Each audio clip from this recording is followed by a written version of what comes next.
Hello friends, welcome back in this video. आज जो है हम कुछ अलग करने वाले हैं, ज़बरदस्त करने वाले हैं। 1% कंपनी के बारे में बात करेंगे, चैरिटेबल इंस्टीट्यूशंस के बारे में बात करेंगे, कंपनी बनने के बाद क्या इफेक्ट होता है उसके बारे में बात करेंगे। तो चलिए शुरू करते हैं। Let's begin today's class. पर स्टार्ट करने से पहले जो मेरा दायित्व है, जो इंपॉर्टेंट बातें हैं वो मैं आपको बता देता हूँ। हम लोग आपका स्टडी मटेरियल कवर कर रहे हैं जो institute of chartered accountants of India का है। मैं आपको उसी से पढ़ा रहा हूँ, ये मेरी बुक नहीं है, इन्हीं का कॉपीराइट है, सब कुछ इन्हीं का है, मैं सिर्फ पढ़ा रहा हूँ, दैट्स इट। बुक मेरी नहीं है। हालांकि मैं आपको समरी बुक दूंगा। समरी बुक देने का मतलब ये कतई नहीं है कि आप कहेंगे समरी बुक से भी दोबारा पढ़ाओ। जब हमने 100% आपका स्टडी मटेरियल कर लिया है तो उसके बाद ये आपका फर्ज है कि आप भी स्टडी मटेरियल की रीडिंग करें, आप भी उसके नोट्स बनाएं, आप उन्हें रिवाइज करें। ये आपका काम है।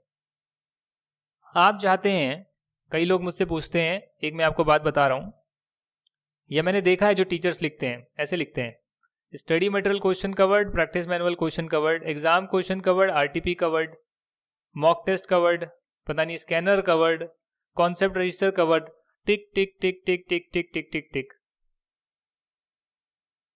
बच्चा फेल होने की कगार पर है। Study material covered, concepts covered, बाकी कुछ नहीं किया और बच्चे ने किया, पास है। अरे जब सब सर ने ही करके दे दिया आपको, टीचर ने सब कुछ करके दे दिया, तो आप क्या करोगे? आपको कॉन्सेप्ट भी सिखा दिए, आपको नोट्स भी बना दिए, आपको एसएम के क्वेश्चंस भी करा दिए, आपको आरटीपी के क्वेश्चन पढ़कर सुना दिए, वो भी सारे समझा दिए जो स्टडी मटेरियल का ही डेफिनेटली कॉन्सेप्ट उसमें लगेगा। पास्ट ईयर के भी करवा दिए, आप ही को हम ही सब कुछ करवाए जा रहे हैं, तो आप क्या कर रहे हो? तो बच्चा होता है यहाँ पे फेल।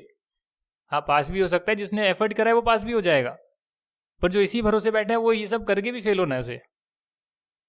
जिसने कॉन्सेप्ट्स कर लिए, समझ लिए, स्टडी मटेरियल की कवरेज कर ली, एटलीस्ट उसके क्वेश्चंस कर लिए, बैक वाले, इलस्ट्रेशन वाले, और सारे टॉपिक उसके कवर हो गए, ये कॉन्सेप्ट का रजिस्टर बन गया, बस उसके बाद क्या है?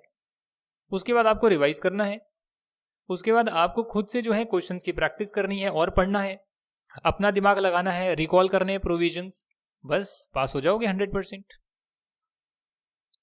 और कुछ नहीं करना, बस इतना ही करना है। तो अगर आप ये सब करते हैं डेफिनेटली आप पास हो पाएंगे। आज का टॉपिक हम स्टार्ट करते हैं और स्टडी मटेरियल की कवरेज हम पूरी करने वाले हैं। चैप्टर 1 आपका हो चुका है, चैप्टर 2 आज हम कर रहे हैं, और आने वाली कुछ क्लासेस में आपका चैप्टर 2 भी हो जाएगा, जिसके बाद हम बाकी के चैप्टर्स भी जल्दी कर लेंगे। चैप्टर 10 ऑलरेडी रिकॉर्डेड है, ऑडिट में पढ़ा चुका हूँ, सेम मटीरियल है, तो पता नहीं आप समझ पाएंगे नहीं समझ पाएंगे, इसके लिए आपको मैं बाद में दूंगा, 1-2 चैप्टर होने के बाद दूंगा। 1% कंपनी का मतलब क्या होता है? जिसमें एक मेंबर होता है। सर और एक्सप्लेनेशन दीजिए, और बताइए हमें। कई टीचर्स होते हैं बहुत एक्सप्लेनेशन देते हैं। यार मैं क्या बताऊं आपको, जब 1% कंपनी में एक मेंबर होता है तो एक्सप्लेनेशन खत्म हो गई ना, बात खत्म। और मैं क्या बताऊं आपको, 1% कंपनी में एक मेंबर होता है, सिंपल। इसीलिए मेरी एक्सप्लेनेशन बहुत शॉर्ट रहती है, वीडियो शॉर्ट रहते हैं। अभी पूरा टैक्स, मुझे लगा है कि पूरा जो टैक्स है आपका इनकम टैक्स, 40 घंटे में स्टडी मटेरियल के साथ कवर। कैसे हो सकता है सर? 150 घंटे की क्लासेस होती है, 100 घंटे की तो हमने भी देखी है, 40 घंटे में कैसे हो सकता है? 60 घंटे कम, आधे से भी कम में? नहीं नहीं नहीं सर, नहीं, पॉसिबल नहीं हो सकता। अरे है पॉसिबल यार, है। अभी आप देखना कंपनी लॉ में कैसे पॉसिबल है, तो वैसे ही सब में पॉसिबल है। 1% कंपनी का मतलब जिसमें एक मेंबर होता है, सिर्फ एक से ज्यादा मेंबर आपको उसमें चाहिए, शेयर होल्डर्स चाहिए, मेंबर्स चाहिए, तो आप प्राइवेट लिमिटेड कंपनी बना सकते हैं। हालांकि इसके जितने भी ट्रेड्स होते हैं वो प्राइवेट कंपनी की तरह होते हैं, पर क्योंकि ये प्राइवेट कंपनी से छोटी कंपनी होती है, एक छोटी सी स्मॉल कंपनी होती है, 1% कंपनी होती है, तो इसीलिए इसमें प्रोसीजरल रिक्वायरमेंट बहुत ही सिंप्लीफाइड लगते हैं। इसको बहुत सारी एग्जेम्पशंस भी दी जाती है। एग्जेम्पशंस कौन सी एग्जेम्पशंस आगे पढ़ लेंगे सर, कोर्स में होगी तो पढ़ाऊंगा, नहीं होगी तो क्या करना। जितना कोर्स में है उतना ही पढ़ना, ज्यादा ज्ञान अभी लेने की आवश्यकता नहीं है। एक बार ये आ जाए उसके बाद फिर आप कितना भी ज्ञान और ले सकते हैं। क्योंकि ये 1% कंपनी है तो इसकी जो है सेपरेट लीगल एंटिटी होगी, और सेपरेट लीगल एंटिटी का कॉन्सेप्ट भी समझा दो बोलोगे तो मैं कहूंगा इंट्रोडक्शन में यही तो कराया था कि कंपनी अलग है, उसके मेंबर अलग हैं। तो 1% कंपनी चाहे बन जाए, उसके मेंबर अलग है, वो खुद अलग है। और कंपनी की लिमिटेड लाइबिलिटी होती है। लिमिटेड लाइबिलिटी का मतलब होता है कि जितने कंपनी के पास एसेट हैं उतने ही उसे पैसे देने पड़ेंगे, और जितने मेंबर ने उसमें पैसे लगाए हैं उसके मैक्सिमम उतने ही डूबेंगे। यही होता है लिमिटेड लायबिलिटी का कॉन्सेप्ट। आखिरी सवाल आपका आना चाहिए कि 1% कंपनी बनाते क्यों है, ये भी तो बता दो। 1% कंपनी बनाते क्यों है? भाई इसलिए बनाते हैं कि कल को आप कहीं पे जाएं तो बोल सकते हैं मेरी एक कंपनी है। आप जो है एंटरप्रेन्योरशिप को इनकरेज करना चाहते हैं, आप गवर्नमेंट करना चाहती है इनकरेज, तो उसके लिए उन्होंने एक प्रावधान लेकर आए जो पहले नहीं होता था, 1% कंपनी का। अगर आप चाहते हैं आपका बिजनेस जो है वो कॉर्पोरेट एंटिटी की शेप ले ले, तो आप 1% कंपनी खोल सकते हैं।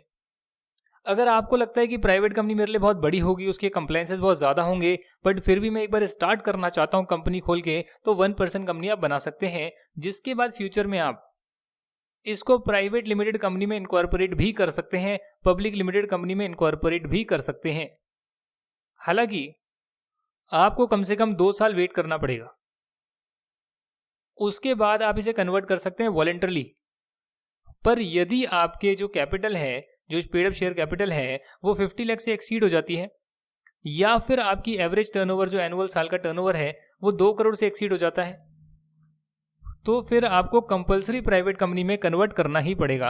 पब्लिक बनाना चाहे बना सकते हैं, बट प्राइवेट तो बनी जाएगी, 1% कंपनी नहीं रहेगी, क्योंकि अब उसका साइज बहुत बड़ा हो गया है।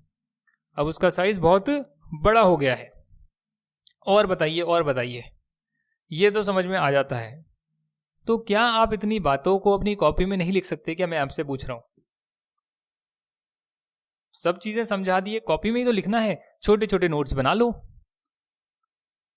मेमोरेंडम ऑफ एसोसिएशन जो होता है 1% कंपनी का, उसमें एक नॉमिनी अपॉइंट होता है कि अगर ये 1 मेंबर वाला बंदा जो है, वो बंदा जो है अगर वो इनकैपेसिटी टू कॉन्ट्रैक्ट हो जाए, मतलब पागल हो गया, डिसेबल हो गया, मृत्यु हो गई है, डेथ हो गई है, उन केसेस में नॉमिनी जो है, वो नॉमिनी जो है उस कंपनी को मेंबर बन के, उस कंपनी का मेंबर बन के आगे चला सकता है। अब अगर आप नॉमिनी किसी को अपॉइंट करना चाहते हो, मान लो यहां पर मिस्टर ए है और ये मिस्टर ए की गर्लफ्रेंड है मिस बी। ये कहता है कि मैं आपको, तुम्हें जो है मैं अपनी कंपनी में नॉमिनी बनाऊंगा। सोच के बनाना भाई, जमाना खराब है। हाँ जी, क्योंकि नॉमिनी जो है, इसकी मृत्यु के बाद नॉमिनी जो है ना उसकी कंपनी हो जाएगी। सोच के बनाना नॉमिनी। हाँ, पता लगे मर्डर करवा दिया, ऐसा भी होता है। वो देखिए मूवी आपने अजनबी, अजनबी अक्षय कुमार वाली, इंश्योरेंस लेते हैं, मर्डर करवाते हैं, पैसा लेते हैं, ऐसा सब कुछ करते हैं। तो इसीलिए सोच समझ के करना भाई। फिर भी जो है इसने कहा चलो कुछ नहीं यार, गर्लफ्रेंड को मैं नॉमिनी बनाता हूं। इसने अपनी गर्लफ्रेंड को नॉमिनी बना दिया। तो ऐसे ही नहीं बना सकता, पहले इसकी कंसेंट भी लेनी पड़ेगी, मर्जी लेनी पड़ेगी कि क्या मैं आपको नॉमिनी बना सकता हूं। रिटर्न कंसेंट वो जो है रजिस्ट्रार के पास आपको फाइल भी करनी पड़ेगी। जब आप अपना आर्टिकल ऑफ एसोसिएशन सबमिट करेंगे, मेमोरेंडम सबमिट करेंगे, तो साथ में आप रजिस्ट्रार को कंसेंट भी सबमिट करेंगे नॉमिनी की। हालांकि बाद में यह होता है कि जो गर्लफ्रेंड है इनका ब्रेकअप हो जाता है। क्योंकि इनका ब्रेकअप हो जाता है तो ये सोचती है कि यार अब मुझे ना कहीं और चले जाना चाहिए, फालतू में नॉमिनी का झमेला कौन पालेगा। तो ये जो है ना अपना नाम वापस भी ले सकती है। नॉमिनी जो है अपना राइट विड्रॉ भी कर सकता है, अपनी कंसेंट विड्रॉ भी कर सकता है। और अगर मेंबर चाहे कि मैं नॉमिनी को चेंज करना चाहता हूं, तो वो नॉमिनी को चेंज भी कर सकता है। और सारे काम के लिए रजिस्ट्रार को फॉर्म जाएगा, रजिस्ट्रार को इलेक्ट्रॉनिकली फॉर्म जाएगा और आपका ये काम हो जाएगा। हालांकि एक चीज बताई गई है कि जो यहाँ पर आप देख सकते हैं नॉमिनी का नाम लिखा हुआ है ना, वो मेमोरेंडम के अंदर नाम लिखा जाता है। तो अगर आप नाम को चेंज करेंगे, नॉमिनी को चेंज करेंगे, तो उसका मतलब होगा कि आपने मेमोरेंडम को चेंज कर दिया। पर यहां पर लिखा है कि हम उसे नहीं मानेंगे कि आपने मेमोरेंडम को अल्टर किया है, मेमोरेंडम को चेंज किया है। आप नॉमिनी को बदलिए, हम उसके बाद भी नहीं मानेंगे कि आपने मेमोरेंडम को बदला है। ये जो है आपको फायदा दिया गया है। सर एक बात बताइए, ये 1% कंपनी में कौन मेंबर बन सकता है? सभी धर्म के लोग बन सकते हैं या सिर्फ हिंदू बन सकता है, सिख बन सकता है, जैन बन सकता है? क्यों बोल रहे हो सर ऐसे? क्योंकि अभी रिसेंटली आया है आपका citizenship amendment bill. Citizenship amendment act, और यहां पर लिखा हुआ है कि नेचुरल पर्सन ही इंडियन सिटीजन बन सकते हैं और साथ में उनको रेजिडेंट भी होना पड़ेगा इंडिया का, यानी कि उन्हें कम से कम 182 डेज पिछले साल इंडिया में रहना भी पड़ेगा, तब जाकर वो इस साल माने जाएंगे कि हाँ वो रेजिडेंट हैं और साथ में इंडिया के सिटीजन भी हैं। यानी जो इलीगल इमिग्रेंट्स हैं, अगर वो इंडिया के सिटीजन नहीं हैं, भले इंडिया में रह रहे हों, तो फिर उस केस में वो इंडिया के सिटीजन नहीं है, वो कंपनी नहीं खुलवा सकते। प्रैक्टिकली लाइव एग्जांपल मैंने आपको दे दिया है। चाहे नॉमिनी हो या फिर कोई भी आपका जो मेंबर हो, उसे इंडिया का सिटीजन और रेजिडेंट होना पड़ेगा। Point number 1। अब एक और बात यहां पर लिखी हुई है कि 1 पर्सन कंपनी में एक बंदा एक ही 1 पर्सन कंपनी का मेंबर हो सकता है, दूसरी कंपनी का मेंबर नहीं हो सकता है at any point of time, and the said person shall not be nominee of more than 1 person company। और वो जो इंसान है जो 1 पर्सन कंपनी का मेंबर है, वो सिर्फ एक और मैक्सिमम कंपनी का नॉमिनी भी बन सकता है। यानी आप एक कंपनी में मेंबर बन सकते हो, एक किसी और कंपनी के आप नॉमिनी भी बन सकते हो। बट अगर जिस कंपनी के आप नॉमिनी बने हो, उस कंपनी में उस बंदे की, जो भी उसका मेंबर है, उसकी डेथ हो गई, इनकेपेसिटी हो गया, पागल हो गया, कुछ भी हो गया, तो क्या होगा, उसकी जगह पर आप उस कंपनी के मेंबर बन जाओगे। और एक कंपनी में तो आप मेंबर हो ही, दूसरी कंपनी के भी बन गए, तो एक बंदा एक ही कंपनी का जो है मेंबर हो सकता है, 2 का नहीं हो सकता। 1 पर्सन कंपनी की बात कर रहा हूं। प्राइवेट लिमिटेड कंपनी में कितने भी शेयर ले सकते हो, पब्लिक में कितने भी शेयर ले सकते हो, रिलायंस के शेयर आप खरीद सकते हो, पर 1 पर्सन कंपनी में एक ही कंपनी के आप मेंबर हो सकते हो। 1 पर्सन कंपनी, एक बंदे की एक कंपनी, तो सभी लोग अपनी एक एक कंपनी खोल लो, पहली बात। बट यदि वो 2 कंपनी का अगर आप मेंबर बन जाते हो, तो आपको 182 डेज का टाइम दिया है, जिसमें आप किसी एक कंपनी की मेंबरशिप छोड़ सकते हो, किसी और को अपॉइंट कर सकते हो। बात समझ में आ गई आपको? हाँ जी, आ गई समझ में। कोई भी बन सकता है, जी हाँ, कोई भी बन सकता है, पर माइनर नहीं बन सकता है। माइनर समझते हैं, छोटा छोटा, 18 साल से कम, वो मेंबर नहीं बन सकता है। इतना ही करना है, जी हाँ, इतना ही करना है। एक बार आपने कंपनी बना ली, तो उसे आप बाद में प्राइवेट या पब्लिक लिमिटेड कंपनी में कर सकते हो convert, if you want it. But आप उसे सेक्शन 8 कंपनी में नहीं कन्वर्ट कर सकते, क्योंकि सेक्शन 8 कंपनी एक चैरिटेबल कंपनी होती है। क्या लिख रहा हूं ये मैं, अच्छे से लिखते हैं, चैरिटेबल। सेक्शन 8 कंपनी एक चैरिटेबल कंपनी होती है। प्राइवेट और पब्लिक कंपनी में कन्वर्ट कर सकते हो 2 साल के बाद।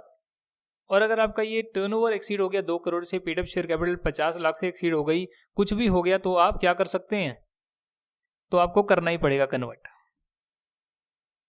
16 मिनट हो गए, डिस्कशन काफी हो गया भारी। आखिरी पॉइंट करते हैं, कॉन्सेप्ट को कंप्लीट करते हैं 1 पर्सन कंपनी का।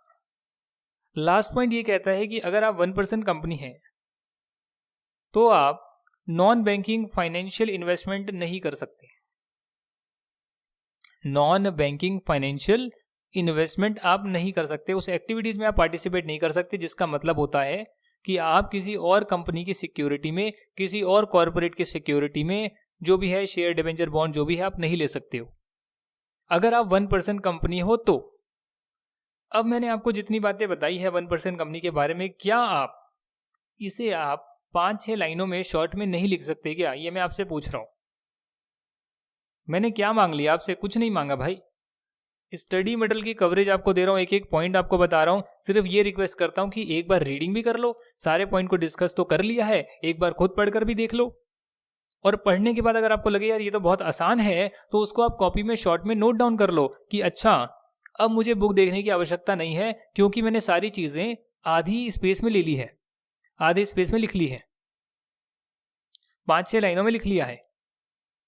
1 पर्सन कंपनी जो है, ऐसे करके लिख सकते हो आप कि 1 मेंबर होता है, ऐसे कर ऐसे कुछ लिख सकते हो आप, ऐसे नोट्स बना सकते हो। सिखा रहा हूं नोट्स बनाने। 1 पर्सन कंपनी, इसमें होता है 1 मेंबर, ठीक है, प्राइवेट लिमिटेड के जैसा, ठीक है ना। Can be converted into private और public company but after 2 years, या फिर और कंपलसरी करना पड़ेगा अगर 50 लाख से ज्यादा हो गया या 2 करोड़ से ज्यादा हो गया। टर्नओवर या paid up share capital. Paid up share capital 50 lakh, turnover 2 crore. Nominee जो है आपको एक लिखना पड़ेगा और उसकी कंसेंट आपको पहले लेनी पड़ेगी। मेमोरेंडम आर्टिकल के साथ आपको ये सबमिट करना पड़ेगा। चाहे तो बाद में नॉमिनी को चेंज किया जा सकता है, नॉमिनी को चेंज किया जा सकता है, नॉमिनी की कंसेंट लेनी पड़ेगी, बाद में चेंज किया जा सकता है। हालांकि उसको अल्टरेशन नहीं माना जाएगा कि आपने मेमोरेंडम में बदलाव किया, ऐसा नहीं माना जाएगा। 1% कंपनी में जो मेंबर होगा वो किसी एक ही कंपनी का मेंबर हो सकता है और किसी और एक कंपनी का नॉमिनी हो सकता है। अगर उसे बनना है मेंबर तो उसे इंडिया का सिटीजन भी होना पड़ेगा, साथ में रेजिडेंट होना पड़ेगा पिछले साल, जिसका मतलब है 182 डेज से ज्यादा उसकी स्टे होना चाहिए। 1% कंपनी जो है वो सेक्शन 8 कंपनी में कन्वर्ट नहीं हो सकती है। अगर एक बंदा दोनों कंपनियों का मेंबर बन जाता है, एक का नॉमिनी बना है और उस बंदे की डेथ हो गई, तो 2 कंपनी का मेंबर बनता है, तो उसको 182 डेज का टाइम दिया है कि भाई तू अपनी रिक्वायरमेंट को फुलफिल कर ले, एक ही कंपनी का मेंबर तो बन सकता है। ये जो 1% कंपनी है ये इन्वेस्टमेंट्स वगैरह नहीं कर सकती है, इन्वेस्टमेंट्स वगैरह किसी दूसरी कंपनी में नहीं कर सकती है। सारे प्रोविजन हो गए, एक ही पेज में हो गए। एक पेज कह रहा हूं मैं, इसको अगर आप सिस्टमैटिक ढंग से लिखें तो एक पेज नहीं आधे पेज में हो जाएगा। हमने जो पढ़ा है करीब करीब आपका, आप कह सकते हैं 1-1.5 पेज पढ़ा है, वो आप आधे पेज में लिख सकते हैं सिस्टमैटिकली ऑर्डर में। काम की बात निकाल कर लिख लो, एक स्नैपशॉट में आपका 1% कंपनी हो जाएगा। उसको 4-5 बार रिवाइज कर लो। अगर कोई भी बोले 1% कंपनी तो सारे प्रोविजन रिकॉल कर लो। है क्या? कुछ भी तो नहीं है। कंपनी खुलवाते कैसे, इनकॉर्पोरेशन का प्रोसीजर क्या है, लिखने में क्या दिक्कत है, एक पेज में आ सकता है। 1 से 1.5 पेज में अच्छे से आप लिख सकते हो। और मैं तो कह रहा हूं कि ज्यादा आपके बड़े नोट्स बनने वाले नहीं है, ना ज्यादा नहीं बनने वाले। इनकम टैक्स के नोट्स रेडी हो गए मेरे, ऑडिट के नोट्स रेडी हो गए, 100 पेज के भी नोट्स नहीं है। 100 पेज पढ़ने हैं 100 नंबर के लिए, क्या बड़ी बात है यार, बहुत आसान है। अब जो है मैं सेक्शन 8 कंपनी की बात करने वाला हूं आपके साथ। Formation of companies with charitable object, section 8। 7 था इनकॉर्पोरेशन का, रजिस्ट्रेशन का था ना, देख लेते हैं। हाँ, और सेक्शन 8 जो है वो आपका चैरिटेबल का है। याद करने हैं सेक्शन नंबर, जी हाँ, आपको जो है करीब करीब 20-30 सेक्शन नंबर ही तो है, वो याद करने पड़ेंगे, अच्छा रहेगा, एग्जाम में लिख कर आ सकते हैं। तो सेक्शन 8 कंपनी का तो नाम ही सेक्शन 8 है, तो उसमें तो कुछ याद करने की जरूरत नहीं पड़ेगी आपको, सेक्शन 8 ही लिखा हुआ है। उसके बारे में हम कुछ भी जाने, बट पहले मैं आपको एंड में लेके चल रहा हूं। और आईसीए ने आपको नोट्स बनाकर दिए, मुझे बनाने की जरूरत नहीं, आईसीए ने नोट्स बना दिए पहले से ही, आपके लिए काम कर दिया आधा। इसको आप फॉर्म करते हैं ताकि आप किसी चैरिटेबल ऑब्जेक्ट को प्रमोट कर सकें, कॉमर्स ट्रेड में कुछ प्रमोट कर सकें, जो भी चैरिटेबल पर्पस है, एजुकेशन हो सकता है, बहुत सारे पर्पस हो सकते हैं। कौन कौन से शायद नीचे लिखे होंगे, देखते हैं जरा। Education, science, arts, commerce, charity कर सकते हैं, एनवायरनमेंट का प्रोटेक्शन कर सकते हैं, तो ये सारा आप काम कर सकते हैं। साथ ही में आप जो प्रॉफिट हैं उसे आप डिस्ट्रीब्यूट नहीं करेंगे डिविडेंड की तरह। No payment of dividend out of profit, क्योंकि जितना भी आप प्रॉफिट अगर जनरेट करते हैं उसको आप चैरिटेबल ऑब्जेक्ट के लिए ही यूज करेंगे।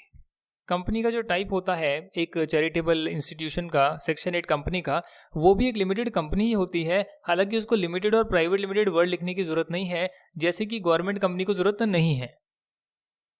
क्या ये सेक्शन 8 कंपनी कोई भी बना सकता है? नहीं सर। सेक्शन 8 कंपनी जो है वो सेंट्रल गवर्नमेंट से लाइसेंस लेकर ही बनती है। हालांकि सेंट्रल गवर्नमेंट ने अपनी पावर जो है रजिस्ट्रार ऑफ कंपनी को दे रखी है कि मेरे बिहाफ पर जो है मैंने पावर को डेलीगेट कर दिया, तुम काम कर लो। अगर आप चैरिटेबल पर्पस के लिए काम नहीं करते, कुछ गलत काम करते हैं, तो जो लाइसेंस आपको मिला है वो सेंट्रल गवर्नमेंट वापस भी ले सकती है। अगर आपने सेक्शन 8 कंपनी की जो कंडीशंस है उसको कॉन्ट्रावीन किया तो लाइसेंस के साथ साथ पेनल्टी फाइन भी लग सकता है कंपनी को, और साथ में कंपनी को जो है लिमिटेड प्राइवेट लिमिटेड वर्ड भी लगाना पड़ेगा। हो सकता है कि उस कंपनी को जो है वाइंड अप कर दिया जाए, लिक्विडेट कर दिया जाए, खत्म कर दिया जाए। हो सकता है कि किसी और कंपनी के साथ मर्ज कर दिया जाए। हो सकता है डायरेक्टर्स को जो है जेल में डाला जाए, कंपनी पर फाइन लगाया जाए। ये सब चीजें हो सकती है अगर अगर इसका गलत यूज़ करने की आपने कोशिश करी। तो ये जो है सेक्शन 8 कंपनी के बारे में मैंने आपको सब कुछ बता दिया। जैसा मैंने 1% कंपनी का बताया, एंड में उसके नोट्स बनाए, इसमें मैंने उल्टा कर दिया। पहले आपको नोट्स करवा दिए, अब पूरा बुक से करा रहा हूं। Formation of companies with charitable object, जिनका ऑब्जेक्ट है समाज सेवा करना, प्रमोट करना, कॉमर्स, आर्ट, साइंस का कोई भी चैरिटेबल ऑब्जेक्ट, जो भी आप सोच सकते हो सब कुछ। एजुकेशन हो गया, फूड डिस्ट्रीब्यूशन हो गया, जैसे हम करते हैं कभी कभी। और आप अपने प्रॉफिट्स को जो है डिविडेंड डिस्ट्रीब्यूशन में नहीं लगाएंगे, क्योंकि आपका काम प्रॉफिट कमाना तो है ही नहीं। आपका काम है कि आप जो है चैरिटेबल पर्पस का काम करें और जो पैसे आए उसको इसी काम में लगाएं। क्या कोई भी कंपनी खोल सकता है? दी आंसर इज खोल तो कोई भी सकता है। पहले सेंट्रल गवर्नमेंट की अप्रूवल लेनी पड़ेगी। हालांकि सेंट्रल गवर्नमेंट ने जो है वो जो अपने पावर्स हैं वो रीजनल, सेंट्रल गवर्नमेंट ने जो पावर है वो आरओसी को दे रखी है। गवर्नमेंट के पास कहाँ इतना टाइम है, इतने सारे एक्ट बने हुए हैं, उसको तो निकालने में लगे हैं मोदी जी। जो एक्ट में बदलाव करने जरूरी थे 70 सालों से, वो अब कर रही हैं। तो गवर्नमेंट गलत है क्या? अरे हमने चांस ही अभी दिया यार, पहले हम चांस ही नहीं देते थे तो कैसे काम होता। अब चांस दिया है, अब काम हो रहा है, बहुत सारे काम हो गए हैं, बहुत सारे और होने बाकी हैं। Without the addition of word limited और प्राइवेट लिमिटेड आप क्या कर सकते हैं? क्या कर सकते हैं आप? लिमिटेड और प्राइवेट लिमिटेड वर्ड लिखने की आपको जरूरत नहीं है, लाइसेंस आपको मिल जाएगा। जहां सेंट्रल गवर्नमेंट को लगता है कि कोई एग्जिस्टिंग कंपनी ऑलरेडी है, जो अभी आपके कंपनीज एक्ट में बनी है या पिछले कंपनीज एक्ट में बनी थी, ऑलरेडी बनी हुई है, हालांकि उसका काम चैरिटेबल पर्पस का ही है और सारी की सारी रिस्ट्रिक्शन जो लगती है एक सेक्शन 8 कंपनी पे, वो उसी के हिसाब से काम कर रही है। उस केस में जो है उस कंपनी को भी लाइसेंस दिया जा सकता है, एग्जिस्टिंग कंपनी को भी लाइसेंस दिया जा सकता है। और जैसे ही लाइसेंस दिया जाएगा उसको लिमिटेड और प्राइवेट लिमिटेड वर्ड नहीं लिखना पड़ेगा। और बताइए सर, बस यही बताएंगे? जो लिमिटेड कंपनी की प्रिविलेज होती है, ऑब्लिगेशन होती है, वही सेक्शन 8 कंपनी की रहेगी। हालांकि बहुत सारी रिक्वायरमेंट उस पर नहीं लगेगी, जैसे कि अगर उसको मेंबर की जनरल मीटिंग बुलानी है, एक मीटिंग करनी है मेंबर्स की, तो उसके लिए जो नोटिस देना होता है, बुलावा आता है ना, नोटिस चिट्ठी आती है, वो उन्हें 21 दिन के बजाय सिर्फ 14 डेज का अगर वो नोटिस देंगे तो भी काम चल जाएगा। पहली इनको बेनिफिट मिला है। जो minimum number of director, independent director रखने होते हैं, उसका कोई प्रोविजन इन पे नहीं लगेगा, कोई रिक्वायरमेंट नहीं लगेगी। इन लोगों को, सेक्शन 8 कंपनी को, रेम्यूनरेशन कमेटी और शेयर होल्डर रिलेशनशिप कमेटी बनाने की आवश्यकता नहीं पड़ेगी। ये इनको बेनिफिट दिए हैं, और भी बेनिफिट दिए हो सकते हैं, बट फिलहाल जो आपकी बुक में है मैं वही कराऊंगा आपको, ज्यादा तो नहीं कराऊंगा। तो ये प्रिविलेज जो है सेक्शन 8 कंपनी को मिलती है। ये भी एक लिमिटेड कंपनी होती है जैसे बाकी कंपनीज होती हैं, बस ये इनको थोड़े से फायदा मिले होते हैं। अगर एक फर्म है वो भी इस कंपनी की मेंबर बन सकती है, इंडिविजुअल तो बन ही सकते हैं, मेंबर बन ही सकते हैं इंडिविजुअल, एक फर्म भी सेक्शन 8 कंपनी की मेंबर बन सकती है। Alteration of memorandum and articles आप ऐसे ही नहीं कर सकते, क्योंकि जो मेमोरेंडम है उसमें आपका ऑब्जेक्ट क्लॉज लिखा होता है, नाम लिखा होता है, कैपिटल लिखी होती है, ये सारी चीजें लिखी होती हैं। आर्टिकल ऑफ एसोसिएशन में भी कंपनी और मेंबर का एक रिलेशनशिप जो बाइंडिंग होता है वो एग्री होता है। तो जब आप ऐसा काम करते हैं लाइसेंस वगैरह लेकर, तो आप इसको चेंज नहीं कर सकते जब तक सेंट्रल गवर्नमेंट की आप अप्रूवल नहीं ले लेते। और इस केस में सेंट्रल गवर्नमेंट ने जो राइट है अपना, वो रीजनल डायरेक्टर को दिया हुआ है, यानी नॉर्थ रीजन, साउथ रीजन, हर रीजन के जो डायरेक्टर होते हैं उनके पास पावर है कि अगर आप मेमोरेंडम आर्टिकल को चेंज करना चाहते हैं तो आपको पहले वहां से अप्रूवल लेनी पड़ेगी। यदि आप किसी और कंपनी में इसको प्राइवेट कंपनी में कन्वर्ट करना चाहते हैं, पब्लिक कंपनी में कन्वर्ट करना चाहते हैं, तो कर सकते हैं, क्योंकि वो तो कोई भी कर सकता है ना। रिवर्स पॉसिबल नहीं है, प्राइवेट कंपनी है उसको सेक्शन 8 कंपनी बनाना पॉसिबल नहीं है। हाँ, पहले से अगर आप रेस्ट्रिक्शन में काम कर रहे हो तो बन सकती है, जैसे मैंने बताया आपको, बट अदरवाइज नहीं बन सकती है। पर सेक्शन 8 कंपनी प्राइवेट कंपनी बन सकती है, राइट। आपको एक स्पेशल रेजोल्यूशन पास करना पड़ेगा, यानी ऐसा डिसीजन, ऐसा रेजोल्यूशन, ऐसा ऑर्डर जो कि मेंबर अपनी मीटिंग में करेंगे, जिसमें 75% से ज्यादा एग्री करेंगे कि हमें जो है नॉर्मल कंपनी में कन्वर्ट होना है। यदि आप कोई ना कोई चीज़ें गड़बड़ करते हैं, कॉन्ट्रावीन करते हैं, जो रिक्वायरमेंट्स वगैरह लिखी गई हैं, जो आपको पालन करनी है, अपने चैरिटेबल पर्पस के लिए काम करना है, डिविडेंड को डिस्ट्रीब्यूट नहीं करना है, वो सारी जो प्रोविजंस वगैरह लिखे गए हैं सेक्शन 8 कंपनी के बारे में, अगर आप उसे फॉलो नहीं करते हैं, वायलेट करते हैं, या फिर आप पब्लिक इंटरेस्ट के विरुद्ध काम करते हैं, you are doing something which is prejudicial to the public interest. एक चैरिटेबल कंपनी का काम होता है कि वो जो है पब्लिक की सेवा करे, चैरिटी करे, और आप जो है वही काम नहीं कर रहे, तो आपका जो लाइसेंस है वो रिवोक कर लिया जाएगा। और लाइसेंस रिवोक अगर कर लिया तो आपको लिमिटेड और प्राइवेट लिमिटेड जैसा भी आप कंपनी है वैसा आपको लगाना पड़ेगा। मतलब अगर आप प्राइवेट कंपनी बनना चाहते हैं, प्राइवेट लिमिटेड लगाएंगे या लिमिटेड लगाएंगे। और ये रजिस्ट्रार जो है वो काम करेगा, आपके नाम को चेंज कर देगा। हालांकि उससे पहले आपको नोटिस मिलेगा और एक अपॉर्चुनिटी दी जाएगी कि बताइए हम आपका नाम क्यों ना चेंज करें, क्योंकि आपने जो है कुछ ना कुछ पब्लिक इंटरेस्ट में धोखा किया है, चैरिटी का दिखाकर आपने पैसा ठगा है, हम आपका लाइसेंस तो रिवोक कर रहे हैं, बताइए क्यों ना करें। गवर्नमेंट चाहे तो कंपनी को जो है वाउंड अप भी कर सकती है, अगर ऐसा करना जरूरी है, हमेशा नहीं है, पर अगर ऐसा करना जरूरी है, पब्लिक इंटरेस्ट में है, तो उस कंपनी को खत्म भी किया जा सकता है, या फिर उसे किसी और कंपनी के साथ जिसका सेम ऑब्जेक्ट है उसके साथ अमेलगमेट भी किया जा सकता है। यहां पर बात लिखी है कि अगर आप अमेलगमेट करोगे एक कंपनी को दूसरी कंपनी के साथ, जो चैरिटेबल इंस्टीट्यूशन है, चैरिटेबल कंपनी है, तो जिन दोनों कंपनियों का ऑब्जेक्टिव सेम होगा उन्हीं को अमेलगमेट किया जाएगा। ऐसा ऑर्डर पास करने से पहले कंपनियों को जरूर एक अपॉर्चुनिटी दी जाएगी कि बताइए आप कुछ कहना चाहते हैं तो हमें बताइए, आप, हम आपकी सेवा करेंगे। लाइसेंस रिवोक कर लिया, जहां पर पब्लिक इंटरेस्ट में था लाइसेंस को रिवोक कर लिया, अमेलगमेट करवा दिया किसी और कंपनी के साथ। अब क्या होगा? अब ये होगा कि जो अमेलगमेटेड कंपनी है उसका जो कॉन्स्टिट्यूशन है, पावर है, राइट्स हैं, वो भी सेंट्रल गवर्नमेंट जो है बता सकती है कि भैया ये देखो नई जो कंपनी है उसको ये राइट्स, इंटरेस्ट, अथॉरिटीज, प्रिविलेज हम दे रहे हैं, ये उनकी लायबिलिटी है, ड्यूटी है, वो सब ऑब्लिगेशन वगैरह गवर्नमेंट बता सकती है, डिक्टेट कर सकती है। कैसे करेगी? अपने ऑर्डर के थ्रू करेगी। बात समझ में आ रही है मैं क्या बताने की कोशिश कर रहा हूं? कंपनी को कैसे खुलवाया, क्या रिक्वायरमेंट थी, क्या एक्सेप्शंस होगी, अगर रिवोक करेंगे तो क्या क्या होगा, रिवोक का मतलब वापस ले लेना, तो क्या क्या चीजें होगी, अगर कंपनी को वाइंड अप कर देंगे, डिसॉल्व कर देंगे, जो कंपनी रजिस्टर्ड है, तो क्या होगा? तो कुछ नहीं होएगा। अगर वाइंड अप हो गई और उसके बाद उनके सारे डेट्स, लाइबिलिटीज को पे कर दिया और पे करने के बाद भी कंपनी के पास पैसा बच गया तो उसे इंसॉल्वेंसी एंड बैंकरप्सी फंड में डाल दिया जाएगा। कुछ बचा कुचा है बेच पूछ के इंसॉल्वेंसी बैंकरप्सी फंड में डाल दिया जाएगा। और कंपनी पर फाइन भी लगाया जा सकता है 10 लाख से 1 करोड़ रुपए का, और साथ में जो डायरेक्टर्स होंगे उन पर भी फाइन लगाया जा सकता है, जो कि होगा 25,000 से लेकर 25 लाख रुपीस तक। पर साथ में डायरेक्टर को जेल भी भेजा जा सकता है, मतलब या तो जेल भेज देंगे या फाइन लगा देंगे या दोनों भेज देंगे, पैसे भी दे दो और जेल की हवा भी खाकर आओ। तो ये सारा काम झाम होता है, ये देखिए आप। हाँ, 3 साल की जेल है वो यहाँ लिख दिया है इन्होंने, शायद यहाँ नहीं लिखा, इम्प्रिजनमेंट विच में एक्सटेंड टू 3 ईयर्स, अच्छा लिखा हुआ है। तो ये आपका एक स्नैपशॉट बनाकर दिया है।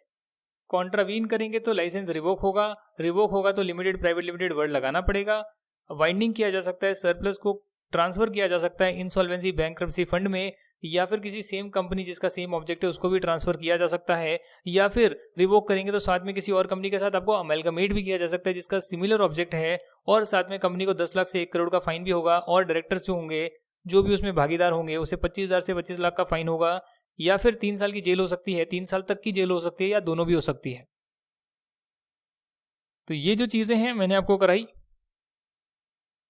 और अभी सिर्फ 33 मिनट हुए हैं, 30 मिनट हुए, आधा घंटा हुआ है अभी। तो हम लोग जो है इफेक्ट ऑफ रजिस्ट्रेशन पर भी चर्चा करेंगे, और उसके बाद आपका लगभग जो है काफी टॉपिक्स आपके आज कवर हो जाएंगे, काफी हो जाएंगे आज। यहां तक की बात समझ में आ गई तो आप इसको चाहे दोबारा भी देख सकते हैं, इस वीडियो को बुक में मार्क कर सकते हैं, अपने नोट शॉट बना सकते हैं और उसको 3-4 बार पढ़ सकते हैं। यही प्रोसीजर है। मेरा काम है आपको आसान भाषा में चीजों को समझाना, जो स्टडी मटेरियल में कॉम्प्लेक्स लिखी है वो काम मैं कर रहा हूं। स्टडी मटेरियल के क्वेश्चंस करा दूंगा जो पीछे होंगे, और क्या चाहते हो भाई, समरी मॉड्यूल दे दूंगा एंड में रिवीजन के लिए, और क्या चाहते हो। मेहनत तो आप ही को करनी पड़ेगी, नोट्स बनाने, रिवाइज करना आप ही को करना पड़ेगा, बार बार पढ़ना पड़ेगा। थियोरिटिकल पेपर को इतना प्रैक्टिकल करवाने की कोशिश कर रहा हूँ, अब थोड़ा तो आपको भी एफर्ट करना पड़ेगा ना। हम लोग करेंगे आज की क्लास का लास्ट टॉपिक जो है effect of registration, section 9, section 7, section 8 company, section 9 effect of registration.